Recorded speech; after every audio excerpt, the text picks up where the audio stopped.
పెరికలలో వర్తకుల గురించి మీకు తెలుసా?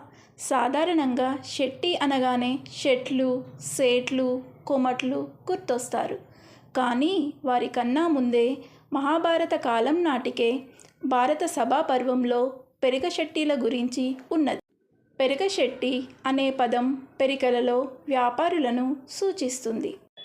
పెరిక శెట్టిల గురించి తెలుగు విజ్ఞాన సర్వస్వము, ఆంధ్ర శబ్ద రత్నాకరము, పదబంధ పారిజాతము, శిలాశాసన సాహిత్య ఆధారాలు, బ్రౌన్ నిఘంటువు, సూర్య రాయాంధ్ర నిఘంటువు తదితర ఆధారాలు తెలియజేస్తున్నాయి.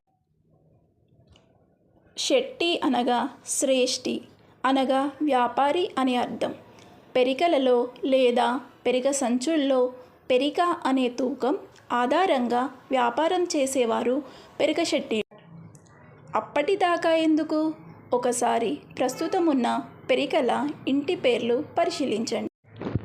అవేంటంటే ఎర్రం శెట్టి, సోమి శెట్టి, ఆచం శెట్టి, కామి శెట్టి, కొమిరి శెట్టి, గంగి శెట్టి, గోగి శెట్టి, గోపి శెట్టి, గోశెట్టి, తమ్మి శెట్టి, తిపిరి శెట్టి, నరి శెట్టి, పూరాల శెట్టి, బొలి శెట్టి, భూశెట్టి, మనివి శెట్టి, మారి శెట్టి, ముప్పిరి శెట్టి, మురహర శెట్టి, మైలార శెట్టి, రాచం శెట్టి, లశెట్టి, శిరం శెట్టి, వలి శెట్టి, సాప శెట్టి, సామి శెట్టి, ఇంకా వాసం శెట్టి, వెరం శెట్టి మొదలైనవి ఉన్నాయి.